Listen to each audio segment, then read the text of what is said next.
안녕하세요 여러분, 지윈입니다. 지난 시간에 저희가 비트코인의 탄생 배경에 대해서 알아봤었습니다. 오늘부터는 그 비트코인이 어떻게 구현이 되어 있는지에 대해서 알아보도록 하겠습니다. 먼저 지난 시간에 배웠던 것을 잠깐 리캡을 하고 넘어가자면, 자산이 디지털화가 되기 힘든 이유는 데이터는 복제가 쉽고 조작이 쉽다는 특징 때문이었죠. 그런데 이 복제와 조작은 화폐 및 증권이 가지지 말아야 할 특징입니다. 전자금융 시스템을 만들기 위해서는 신뢰할 수 있는 기관이 들어와서 자산을 디지털화 해주고, 그리고 사람들은 그 신뢰 기관을 통해서 디지털화가 된 자산을 거래할 수 있었어요. 그런데 비트코인은 신뢰할 수 있는 기관이 없이도 P2P로 그러한 금융 시스템을 만들었습니다. 어떻게 만들었냐? 두 가지를 가지고 만들었어요. 첫 번째가 뭐냐면요, 신원 인증을 없앴습니다. 이 신원 인증이 왜 중요하냐면, 금융 거래를 할 때 내 자산이 서버에 데이터화가 돼 있잖아요. 그런데 그 자산에 대한 변경권, 송금을 하거나 결제를 하거나 할 때 그게 제 자산이라는 걸 증명해야 되잖아요. 그래서 보통 전자상 거래를 할 때는 신원 인증을 하죠. 여러분이 좋아하는 공인인증서나 카드 인증 같은 것들을 통해서 본인을 확인하는 절차를 먼저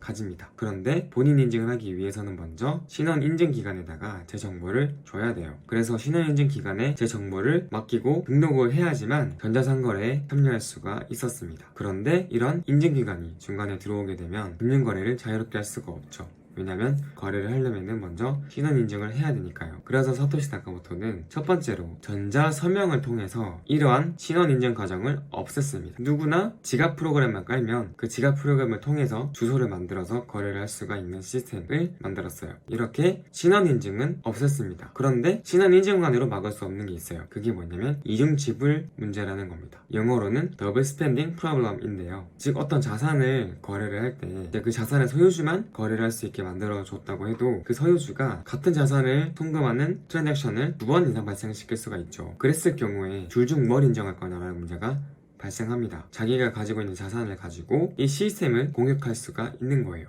이 이중지불 문제를 해결을 해야 되는데, 이 비트코인은 이중지불 문제를 되게 기발한 방법으로 해결을 하고 있습니다. 그래서 이 두 가지에 대해서 살펴보도록 하겠습니다. 즉, 이 비트코인 논문에서 다루는 것은 첫 번째, 트랜잭션을 보낼 때 전자서명을 하는 기술 이고요. 두 번째, 이중지불 문제가 발생했을 때 이것을 해결하기 위한 합의 알고리즘입니다. 먼저 제가 설명도 없이 트랜잭션이라는 말을 사용을 했어요. 트랜잭션이 뭐냐면 금융 거래를 의미한다고 보시면 돼요. 데이터베이스에서는 데이터의 어떤 상태를 바꾸는 단위가 트랜잭션인데, 비트코인에서는 원래 트랜잭션의 의미 중에서 거래라는 뜻이 있죠. 그래서 그 거래의 의미로서 누가 누구에게 돈을 보내는 그런 데이터가 담긴 상태의 변경 단위를 트랜잭션이라고 부릅니다. 이 트랜잭션에는 디지털 자산의 거래에 대한 데이터, 송금이나 결제겠죠. 이걸 담을 수가 있고요. 그리고 아까 말씀드렸던 대로 그 자산에 대한 소유권을 가진 사람만이 그 트랜잭션을 발생시킬 수 있어야 돼요. 이때 필요한 게 전자서명 기술인데요. 그 전자서명 기술을 비트코인에서는 공개키 암호화 방식으로 구현을 하고 있습니다. 그리고 이 공개키 암호화 방식은 비트코인 뿐만이 아니라 이더리움이라던가 기타 거의 모든 블록체인들이 공통적으로 사용하고 있는 기술이에요. 공개키 암호화 방식에는 두 가지 키가 있는데요. 첫 번째가 비밀키고요. 두 번째가 공개키입니다. 비밀키는 각 유저가 자신의 디바이스에 안전하게 보호해야 되는, 누군가에게 들켜서는 안 되는 그런 데이터고요. 왜냐면 비밀키가 전자서명을 만들 수 있는 핵심이거든요. 그리고 두 번째 공개키는 누구에게나 공개를 해도 되는 그런 키입니다. 이 공개키가 비트코인에서는 그 사람의 계좌번호로서 쓰여요. 공개키 암호화 방식은 타원곡선이라고 하는 것을 이용해서 만들게 되는데요. 정확히 어떻게 만드는지에 대해서는 매우 어렵기 때문에 여기서 설명은 안 드릴 거고요. 그리고 그렇게까지 자세히 몰라도 이 비트코인을 이해하는데 어려움이 없습니다. 그래서 넘어가도록 하고요. 만약에 궁금하신 분들은 인터넷에 찾아보시거나 아니면 지미송이라고 하는 사람이 쓴 비트코인 서적이 있어요. 그 서적에 자세한 내용이 나와 있어서 그걸 보시는 게 더 좋습니다. 대신에 저는 전자서명을 만들고 검증하는 원리를 이용해서 어떻게 트랜잭션을 검증하는지에 대해서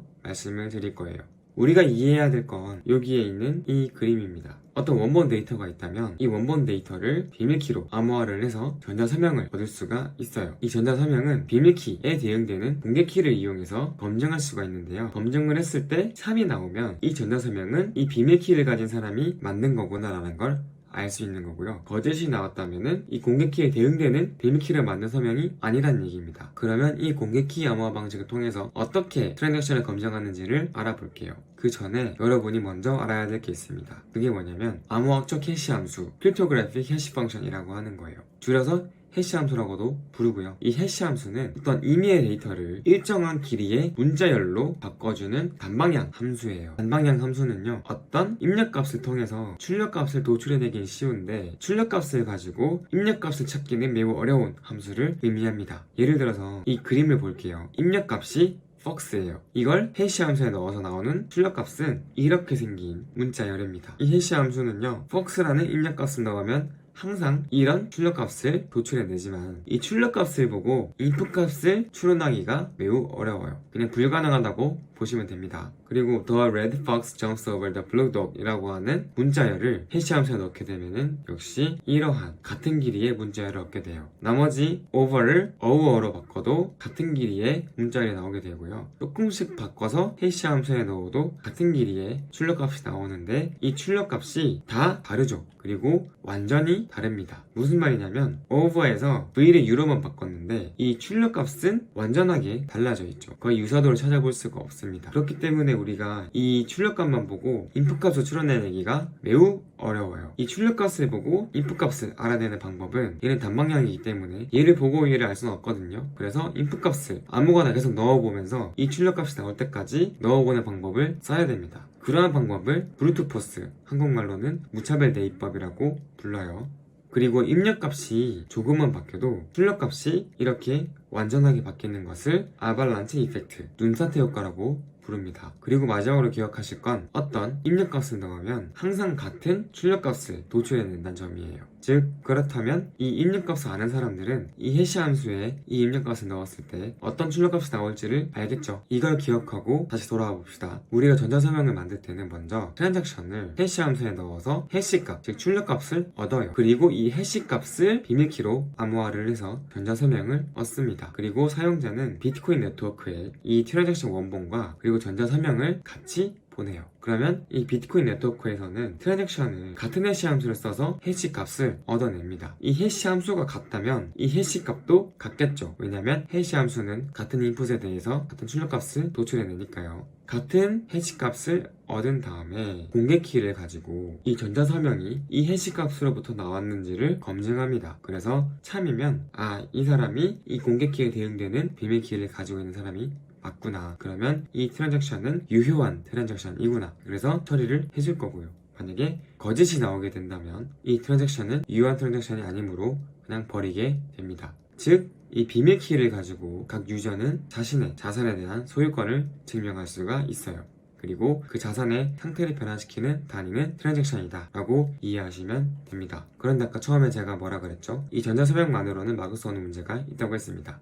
그게 뭐냐면 이중지불 문제, 더블 스펜딩 프로블럼이에요. 이 그림을 보시면 이 사람이 노란색 사람과 초록색 사람에게 각각 비트코인을 보내는데요. 그런데 동시에 보내는 거죠. 예를 들어 이 사람이 1,000원이 있는데 이 1,000원을 이 사람에게도 보내고 이 사람에게도 보내는 트랜잭션을 동시에 발생시킨다면 이 둘 중에서 누구에게 간 트랜잭션을 인정해야 될까요? 둘 다 인정할 수는 없죠. 왜냐면 이 사람 1,000원밖에 없었기 때문에. 그래서 둘 중 하나만 인정해야 되는데 이때 뭘 선택할지에 대한 어떤 기준이 필요합니다. 그리고 비트코인은 P2P 시스템이기 때문에 모든 피어들이 같은 선택을 해야 돼요. 그래서 둘 중에서 무엇을 인정할 것이냐에 대해서 서로 합의를 하는 알고리즘을 합의 알고리즘, 영어로는 컨센서스 알고리즘이라고 부릅니다. 이 이중지불 문제는요, 비잔틴 장군 문제라고 하는 유명한 문제로 치환할 수가 있어요. 비잔틴 장군 문제는 레슬리 램포트라고 하는 선생님이 발표한 유명한 논문에 나오는 얘기인데요. 램포트 선생님은 분산 시스템에서 정확하게 이러한 문제를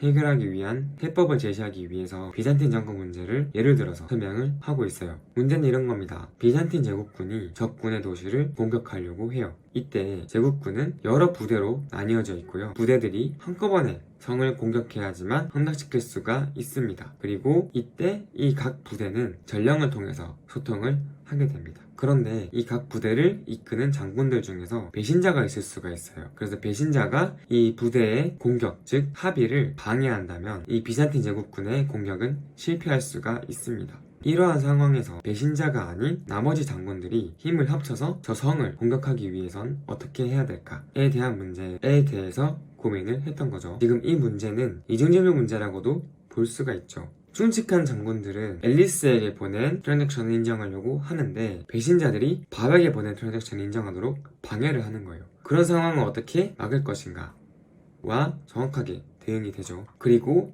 이 문제는 분산 시스템에서 오랜 기간 동안 계속 있어 왔었던 문제입니다. 그런데 분산 시스템에서 이러한 문제를 푸는 건 사실 쉽지가 않아요. 왜냐하면 이러한 합의를 이루기 위해서는 어떤 과정이 필요하거든요. 극단적으로 한 면만 정직하고 나머지가 다 배신자라면은 이런 시스템은 제대로 돌아가기가 힘들겠죠. 그래서 분산 시스템은 일종의 가정을 합니다. 램포트 선생님은 배신자의 수가 전체 장군의 수의 3분의 1 미만이라는 가정을 하고 그때 합의에 이를 수 있는 방법을 제안했습니다. 이때 추가로 필요한 가정은 모든 메시지는 올바르게 전달이 되고 믿을 만한 채널을 사용하며 모든 메시지가 동기적으로 전달된다는 거예요. 동기적으로 전달된다는 소리는 저 전령들이 시간차를 두고 움직이지 않고 한꺼번에 움직여서 메시지를 한꺼번에 받는다는 겁니다. 가정이 좀 많죠. 이렇게 분산 시스템이 어렵습니다. 그래서 실제로 구현체를 봐도 매우 복잡하고요. 그리고 실제로 돌아가는 노드들도 막 쉽게 이렇게 돌아가지 않아요. 여러 가지 문제들이 발생하고 그런 상황이 많이 일어나게 됩니다. 만약에 그럼 저 가정을 깨고 배신자의 수가 전체 노드의 수의 3분의 1일 때를 봅시다. 3분의 2면 당연히 안 될 거고요. 3분의 1일 때를 보면은 메시지를 전달한다고 했을 때 사령관이 장군들에게 공격하라는 메시지를 줬어요. 그런데 장군 2가 배신자라서 장군 1에게 후퇴하라라고 메시지를 준 겁니다. 그럼 장군 1은 사령관으로부터는 공격이라는 메시지를 받았지만 옆에 있는 장군으로부터는 후퇴라는 메시지를 받아서 어떻게 행동해야 될지를 모르는 상황에 빠져버려요. 그리고 사령관이 배신자일 수도 있죠. 그래서 사령관이 장군 1에게는 공격하라라고 하고 장군 2에게 에게는 후퇴하라라고 하는 거죠. 그러면 장군 2는 충직한 장군이라서 장군 1에게 후퇴하라라고 얘기를 하는데 역시 장군 1은 서로 다른 메시지를 받기 때문에 어떻게 행동해야 될지 모르는 상태에 빠져버리는 겁니다. 그래서 배신자의 수가 전체 장군의 수의 3분의 1이라면 이런 메시지 패싱 방식의 합의 알고리즘에서는 합의에 도달할 수가 없어요. 그런데 만약에 장군이 한 명 더 있다고 가정해 봅시다. 그리고 장군 3이 배신자예요. 이때 사령관이 장군 1, 2, 3에게 공격하라라는 메시지를 보냈고 각 장군들은 서로 메시지를 주고받겠죠. 이때 장군 1은 장군 2와 3에게 공격이라고 메시지를 보낼 겁니다. 장군 2 역시 장군 1과 장군 3에게 공격이라는 메시지를 보낼 거고요. 근데 장군 3은 배신자죠. 그래서 장군 1과 장군 2에게 퇴각하라라는 메시지를 보낼 겁니다. 그러면 이 상황에서는 합의가 가능해요. 왜냐면 장군 1은 공격하라는 메시지 2개와 퇴각하라는 메시지 하나를 받았죠. 그렇기 때문에 공격하면 되고 나머지도 마찬가지예요. 즉 메시지를 다 받은 다음에 다수결에 따르면 어떻게 행동해야 될지를 알겠죠. 그래서 전체 노드들 중에서 배신자의 비율이 3분의 1보다 적다면 이 비잔틴 제국군은 적군의 성을 함락시킬 수가 있습니다. 즉 합의에 도달할 수가 있는 거죠. 그런데 재밌는 건 이때 장군 3처럼 저렇게 배신자인 친구들 있죠. 저런 노드들을 비잔틴 노드라고 부릅니다. 그런데 이런 메시지 패싱 방식의 합의 알고리즘은 큰 단점이 있어요. 그게 뭐냐면 계속 메시지를 주고받아야 되기 때문에 합의에 필요한 메시지의 수가 기하급수적으로 증가한다는 거예요. 예를 들어 배신자의 수를 T라고 하고 전체 노드의 수를 N이라고 한다면 배신자의 수가 0일 때 전달해야 되는 메시지의 양은 N에 비례해요. 조금 어려운 표기법으로 쓰자면 컴퓨터 공학에서 타임 컴플렉시티, 즉 시간 복잡도라는 개념이 있는데요.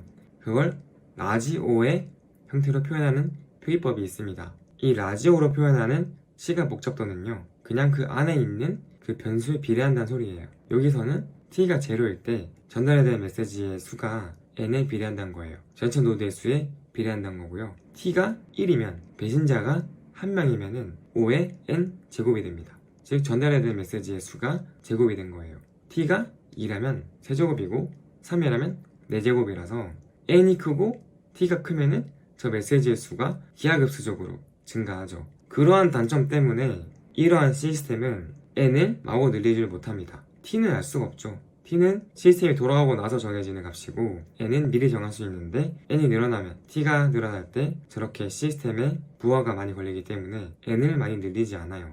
이런 전통적인 합의 알고리즘을 BFT, 비잔틴 Fault Tolerance라고 부르고요. 그리고 이걸 실제 상황에서 좀 잘 쓸 수 있도록 변형을 시킨 게 PBFT, 즉 Practical Byzantine Fault Tolerance라고 부르는 합의 알고리즘입니다. 우선 이러한 시스템은 노드의 수가 일정 이상 커질 수가 없고요. 그리고 서로 메시지를 전달해서 과반 이상의 의견을 따르죠. 그래서 이 시스템에서 컴퓨터가 꺼지거나 네트워크가 단절되거나 하는 상황이 발생해서 과반 이상의 노드가 이 시스템에서 이탈하게 되면 여기서 합의를 이룰 수가 없겠죠. 그리고 노드의 수가 증가하면 저 부하가 증가하니까 새로운 노드가 자유롭게 들어올 수도 없어요. 그래서 이 시스템은 여전히 폐쇄적인 시스템이 될 수밖에 없고요. 이 시스템은 비트코인이 원하는 누구나 자유롭게 참여할 수 있고 누구나 원할 때 나가도 되는 그런 개방형 시스템을 만들기에 적합한 구조는 아니다는 거예요. 그래서 개방형 네트워크에 적합한 새로운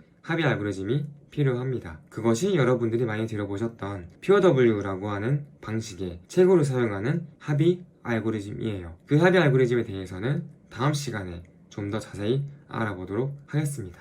이 영상이 도움이 되셨다면 구독과 좋아요 눌러주시고요. 그리고 질문 있으시면 아래 댓글로 남겨주세요. 들어주셔서 감사합니다.